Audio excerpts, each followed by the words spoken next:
Assalamu alaikum. As in previous lecture, we talked about function overloading, and we have seen that when we have different number of functions having same name, and we have to create difference with the number of parameters or with the data types of parameters, then we say that these functions are overloaded.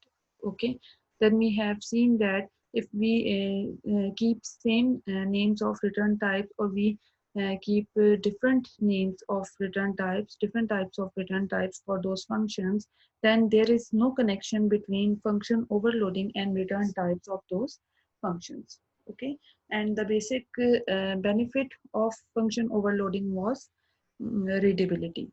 So in this lecture I am going to teach you multifiling, and multifiling को start हम लेते हैं simple जो calculator की examples हैं, जो functions होते हैं उसको लेकर करते हैं. ठीक है, for example हमारे पास calculator में addition हो रही होती है, ठीक है, subtraction हो रही होती है, multiplication हो रही होती है, ठीक है, देन डिवीजन हो रही होती है.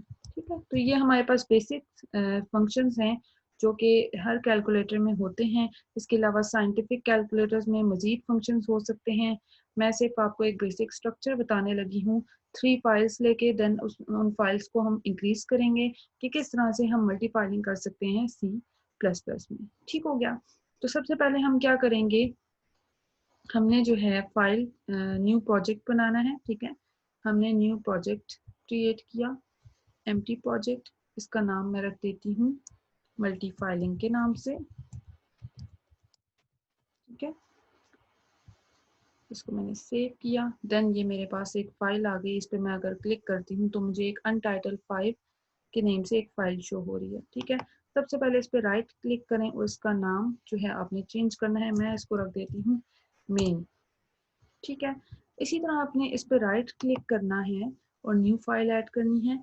अगेन आपने राइट क्लिक करना है एंड अगेन एक फाइल आपने ऐड कर देनी है. सेकंड फाइल का नाम मैं रख देती हूँ फॉर एग्जांपल मैथ्स, या आप रख सकते हैं कैलकुलेटर रख लें कैल के नाम से. ठीक है, क्योंकि हम कैलकुलेटर बनाने लगे हैं.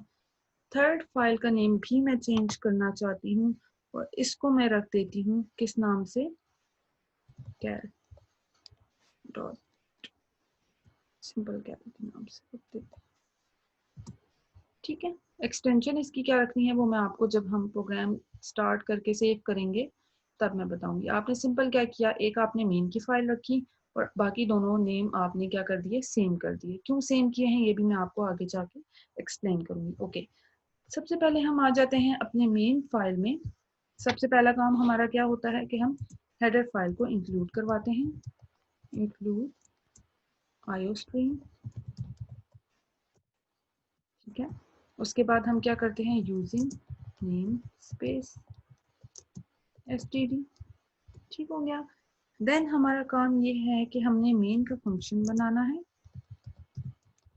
और इसमें हमने अपने यूजर से जो भी आपने एडिशन करवानी है, सब्ट्रैक्शन करवानी है, या मल्टीप्लिकेशन करवानी है, या फिर डिवीजन करवानी है, इन सब के लिए आपने कोई ना कोई नंबर्स यूजर से लेने होंगे. ठीक है, दूसरा काम आप यहाँ पे ये कर सकते हैं कि आप सिंपल मेन्यू प्रिंट करवा दें. यहाँ पे फॉर एग्जांपल मैं सी आउट करवाती हूँ 1 पे होगी एडिशन. ठीक है, एंडल. फिर मैं सी आउट करवाती हूँ कि 2 अगर आप प्रेस करेंगे यूजर के लिए होगी सब्ट्रैक्शन.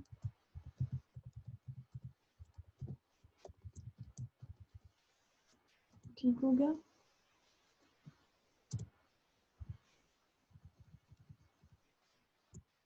उसके बाद हम कहते हैं कि अगर आप 3 प्रेस करेंगे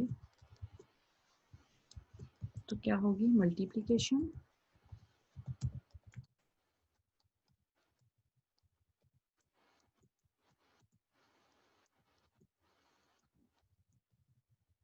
ठीक है, देन आप सी आउट करवा दें. अगर आप 4 प्रेस करेंगे तो क्या होगी, division.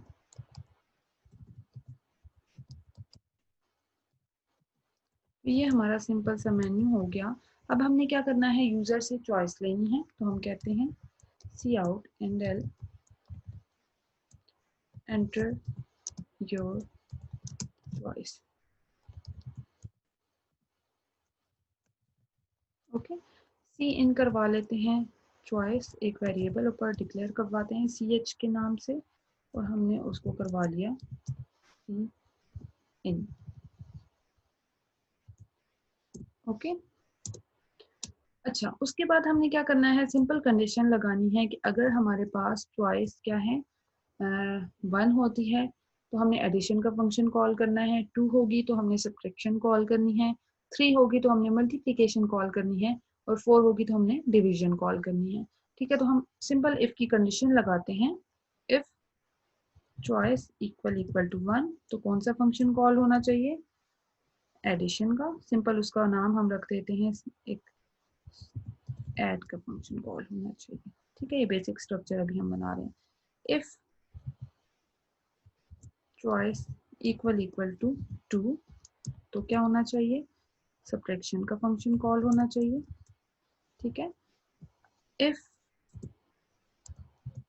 Choice equal equal to 3, तो हमारे पास मल्टी का फंक्शन कॉल होना चाहिए। Okay, if choice is equal to 4, तो हमारे पास डिवीजन का फंक्शन कॉल होना चाहिए। ठीक है, आप करली ब्रेसेस लगाएं या ना लगाएं कोई फर्क नहीं पड़ेगा, क्योंकि हम सिर्फ सिंगल लाइन इसकी बॉडी में अभी मेंशन कर रहे हैं। ओके, तो अब इसमें क्या होगा, हम यूजर से चॉइस ले रहे हैं और हमारे फंक्शंस कॉल होते जाएंगे। ठीक है, तो अब हमने ये काम करना है कि जिन नंबर्स पे हमने ऑपरेशन परफॉर्म करना है, हमारी मर्जी है कि हम मेन में इनपुट लेके पास करें फंक्शन में, या फिर हम क्या करें, उसी फंक्शन में जाके जो है फंक्शंस में यूजर से इनपुट ले लें और एडिशन परफॉर्म कर दें। ठीक है, चलें, अब उसके बाद हमने इस फाइल को क्या करना है, सेव करना होगा। ठीक है, हम आ जाते हैं अपनी सेकंड फाइल पे, जिसका नाम हमने रखा था कैलकुलस के नेम पे या कैलकुलेशन के नेम पे। अच्छा, आप ये देख लें कि हमने यहाँ पर सिर्फ और सिर्फ क्या किया है, फंक्शंस को कॉल किया है मेन की फाइल में। अब जब हम सेकंड फाइल में आ रहे हैं, तो हमने उन फंक्शंस को क्या करना है, डिफाइन करना है। ठीक है, मैं कहती हूँ void add, कुछ भी हम पास नहीं कर रहे थे तो ब्लैंक ब्रैकेट्स होंगी। ठीक है, उसके बाद हमारा फंक्शन आ जाएगा void सब्ट्रैक्शन का, उसके बाद हमारा फंक्शन आ जाएगा void मल्टीप्लिकेशन का, उसके बाद हमारा आ जाएगा फंक्शन void डिवीजन का। ठीक हो गया, ये हमारा बेसिक स्ट्रक्चर बन गया, जिसमें हमने क्या करना है, फंक्शंस में कैलकुलेशन करनी होगी। अब एडिशन हमने करनी है, तो हम क्या करेंगे, यूजर से नंबर्स ले लेते हैं। ठीक है, हम 2 नंबर्स लेते हैं, फॉर एग्जांपल 2 हमने वेरिएबल ले लिए, इंट n1 एंड n2 के नेम से। देन हमने कहा सी आउट एंटर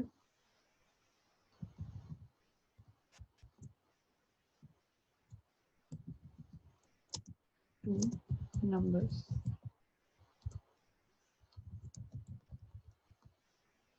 सी इन हम करवा लेंगे कैपिटल, सी इन करवा लिया n1 को एंड n2। ओके, उसके बाद हमने क्या करना है, सिंपल ऑपरेशन परफॉर्म करना है, तो हम क्या करते हैं, सी आउट में ही प्रिंट करवा लेते हैं रिजल्ट इक्वल टू, क्या होगा, n1 प्लस n2। ठीक है, उसके बाद भी एंडल आप बेशक यूज़ कर लें, इससे पहले भी एंडल यूज़ कर लें, ताकि लाइंस में गैप ज़्यादा होगा तो आपको इजीली आउटपुट आप अंडरस्टैंड कर सकेंगे उसे। ओके, उसके बाद रिटर्न स्टेटमेंट यूज़ करने की ज़रूरत नहीं है, क्योंकि हमने इसके साथ क्या किया हुआ है, वॉइड की रिटर्न टाइप यूज़ की हुई है। आप इसी कोड को उठाएं, कॉपी करें और सब्ट्रैक्शन में रख दें, इसी को हम मल्टीप्लिकेशन में रखते हैं, और इसी कोड को हम उठा के डिवीजन में रख देते हैं। ठीक है, अब डिफरेंस यहाँ पे क्या आ जाएगा, सब्ट्रैक्शन में हमने माइनस करना है, ठीक है,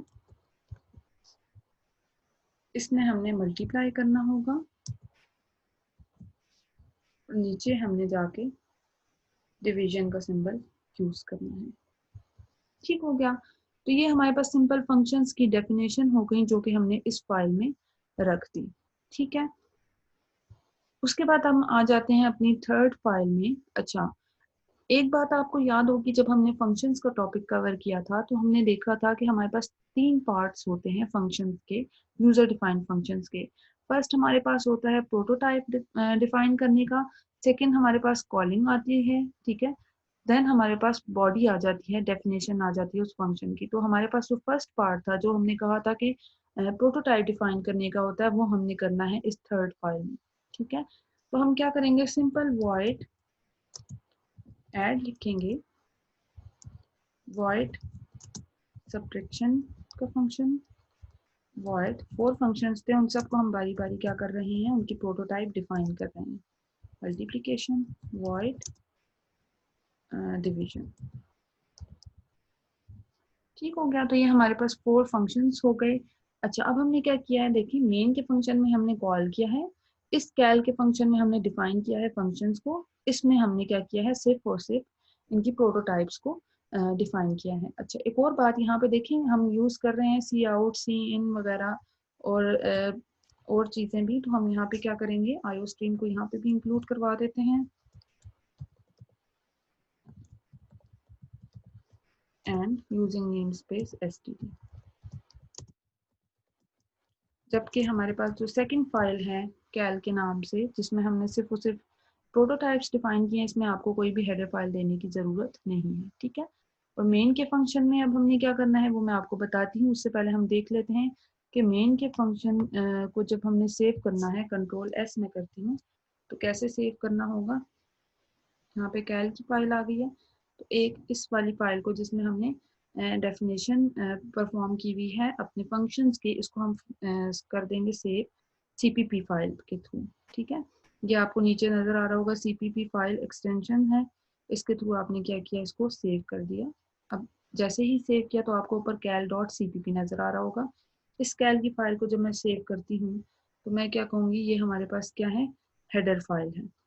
ठीक है, तो इसको हमने क्या रखना है, अपनी हेडर फाइल रखना है, तो इसको हम क्या करेंगे, कैल डॉट एच इस फाइल का नेम होना चाहिए।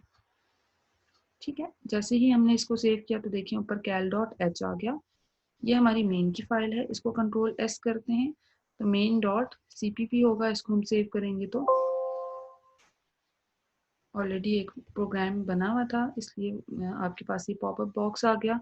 अच्छा, मैंने सेव कर दिया जैसे ही, तो ये डॉट सीपीपी की एक्सटेंशन के साथ सेव हो गया। ठीक है, अब हमारा ये काम रह जाता है, क्वेश्चन ये अराइज होता है कि किस तरह से हमने इन तीनों फाइल्स को लिंक अप करना है। पहला जो पॉइंट है लिंक अप करने के लिए वो ये है कि इन दोनों फाइल्स का नाम हमने सेम रखा। दैट मीन्स कि ये हमारे पास एक सीपीपी फाइल है जिसकी हेडर फाइल क्या है, कैल डॉट एच के नाम से है। ठीक है, अब हमने इन दोनों का कनेक्शन किसके साथ बनाना है, मेन के साथ बनाना है। तो हम कैसे करवाएंगे, हम जैसे आम हेडर फाइल्स को इंक्लूड करवाते हैं, इंक्लूड, आपने इस तरह से एरोज यूज नहीं करने। अगर मैं कहती हूँ कैल डॉट एच और फिर मैं इसको एग्जीक्यूट करके देखती हूँ, एरर आ रहा है ना, दैट मीन्स कि आपने यहाँ पे क्या यूज करने हैं, इन्वर्टेड डबल कॉमास यूज करने हैं। ठीक है, कैल डॉट एच के अराउंड। ओके, सो ये हमारे पास एक हेडर फाइल इंक्लूड हो गई जो कि यूजर डिफाइंड हेडर फाइल है, जिसको आपने इन्वर्टेड कॉमास में जो भी आपने नेम रखा हुआ है डॉट एच करके इंक्लूड करवाना है एज इट इज, जैसे आप कोई भी सिंपल हेडर फाइल को इंक्लूड करवाते हैं। ठीक है, उसके थ्रू होगा ये कि ये वाली हेडर फाइल इंक्लूड हो गई और इस हेडर फाइल के खुद ब खुद जितने भी फंक्शंस हमने डिफाइन किए हुए हैं इसी की सीपीपी फाइल में, क्योंकि दोनों का नेम सेम हमने रखना है हमेशा, तो ये वाले फंक्शंस खुद ब खुद एक्सेस हो जाएंगे। हमने सिर्फ और सिर्फ अपनी मेन की फाइल में किसका एड्रेस देना है, कैल डॉट एच का। ठीक है, तो आपकी एक मेन की फाइल होती है मेन डॉट सीपीपी के नेम से, दूसरी फाइल्स में आप एक को सीपीपी फाइल रखते हैं जिसमें आप अपने फंक्शंस को डिफाइन करते हैं, तीसरी फाइल जो उसी नेम से होती है जिसमें आपने फंक्शंस को डिफाइन किया था, उसको आप हेडर फाइल बनाते हैं .h की एक्सटेंशन के साथ। ठीक है, अब इसको हम एग्जीक्यूट करके देखते हैं और देखते हैं हमारी आउटपुट क्या आ रही है। ओके, हमारा मेन्यू प्रिंट होकर आ गया। हमने फॉर एग्जांपल करनी है मल्टीप्लिकेशन। मैं 3 एंटर करती हूँ। एंटर 2 नंबर्स, 2 और 3 मैंने दिए तो मेरे पास रिजल्ट क्या आ गया, 6 आ गया। ठीक है, तो हमारे पास ये काम जो हो रहा है जिसमें मेन्यू एक ही दफ़ा प्रिंट होकर आ रहा है, इसको मैंने पहले भी आपको एक एग्जांपल में बताया था कि अगर आपने ये करना है कि आपने मेन्यू को दोबारा प्रिंट करवाना है तो हम यहाँ पे एक लेबल बना देते हैं मेन्यू के नेम से, और हर एक फंक्शन के बाद गो टू की स्टेटमेंट यूज कर लेते हैं, मेन्यू गो टू मेन्यू। ठीक है, इसी तरह यहाँ पे भी हम गो टू मेन्यू यूज कर लेते हैं। इसी तरह यहाँ पे भी हम गो टू मेन्यू यूज कर लेते हैं। ठीक है, अब इसको एग्जीक्यूट करके देखते हैं और फिर देखते हैं कि हमारे प्रोग्राम की आउटपुट क्या आ रही है। फॉर एग्जांपल मैंने 2 दिया, 2 नंबर्स देने हैं, रिजल्ट हमारे पास क्या आया, -1, क्योंकि 2 - 3 हुआ, सब्ट्रैक्शन हुई, -1 आया। अगेन मेन्यू आ गया, मैंने कहा 4 मुझे देना है, 2 और 3 की डिवीजन हो गई तो रिजल्ट हमारे पास 0 आ रहा है। दैट्स वाई कि हमने वहाँ पे इंटीजर रखे थे। ठीक है, 2/3 हमारे पास पॉइंट्स में वैल्यू आई थी। अगर हम इसको फ्लोट वेरिएबल रखते तो ऑब्वियसली हमारे पास पॉइंट्स में वैल्यूज आ जाती। फॉर एग्जांपल 4 को हम दोबारा करके देखते हैं। मैं कहती हूँ 6 और 3, तो आपके पास आंसर में क्या आ रहा है, 2 आ रहा है। ठीक है, तो ये सिंपल सा प्रोग्राम था जिसमें अभी हमने क्या किया, हमने वैल्यूज जो हैं यूजर से फंक्शंस में जाके ली। आप ये काम भी कर सकते हैं कि आप मेन फंक्शन से पास कर दें ऐड के फंक्शन में वैल्यूज, सब्ट्रैक्शन में, मल्टीप्लिकेशन में एंड डिवीजन में। बट चेंज कहाँ पे होगा कि आप इस फाइल में आके यहाँ पे भी पैरामीटर्स अपने डिफाइन करेंगी जितने आपने पास किए हैं, और अपनी हेडर फाइल्स में जहाँ पे आपने प्रोटोटाइप दी है यहाँ पे भी आप बता देंगी कि किस टाइप का। फॉर एग्जांपल यहाँ पे मैं ले लेती हूँ 2 इंटीजर। ठीक है, और मैं कहती हूँ कि ऐड के फंक्शन में मैंने पास करवाए हुए हैं n1 और n2। ठीक है, तो यहाँ पे मैं डिक्लेयर नहीं करूंगी, इसको मैं कर देती हूँ कमेंट। सिंपल हमारे पास रिजल्ट आ जाएगा। कहाँ से मैंने पास करने हैं, मैंने पास करने हैं यहाँ पे इंटीजर। फॉर एग्जांपल यहाँ पे मैंने 2 वेरिएबल्स ले लिए, इंट ए और बी के नेम से। ठीक है, सी आउट मैंने करवा लिया एंटर 2 नंबर्स,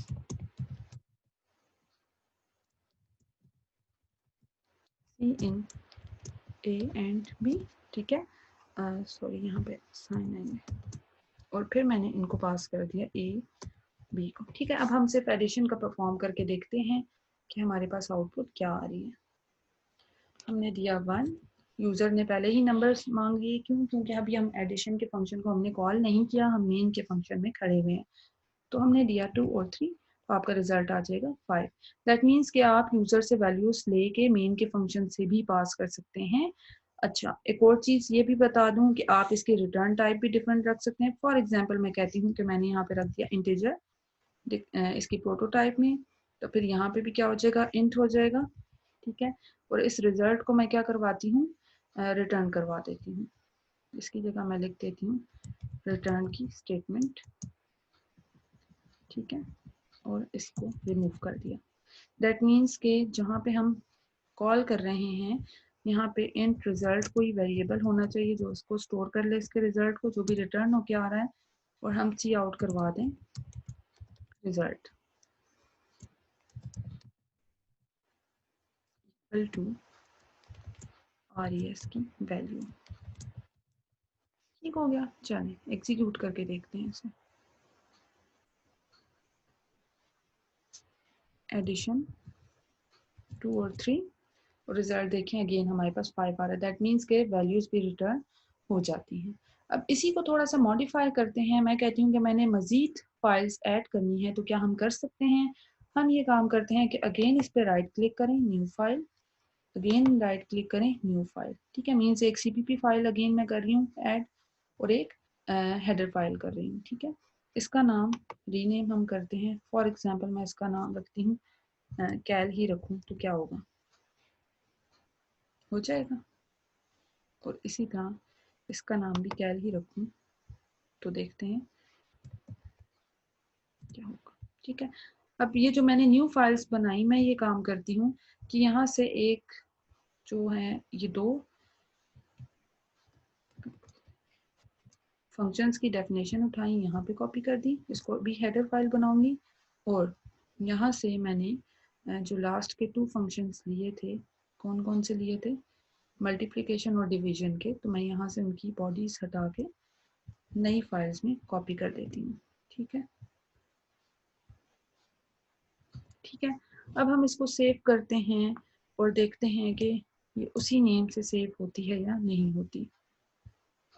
देखें, अब do you want to replace it, means हमने ऑलरेडी cal.cpp और cal.h रखा हुआ है, तो इसका नेम हमें कोई और रखना पड़ेगा। फॉर एग्जांपल मैं रखती हूँ second.cpp, ठीक हो गया। और फिर हम जो दूसरी फाइल है उसका नाम हम Ctrl+S करते हैं, वो भी चेंज करना पड़ेगा इसी नाम से। फॉर एग्जांपल मैं ss.hash include ss.h एग्जीक्यूट करके देखते हैं। देखें, एरर आ रहा है ना, 3D और IO स्ट्रीम भी इंक्लूड नहीं है, जो कि हम क्या करते हैं, कॉपी कर देते हैं यहाँ से उठा के,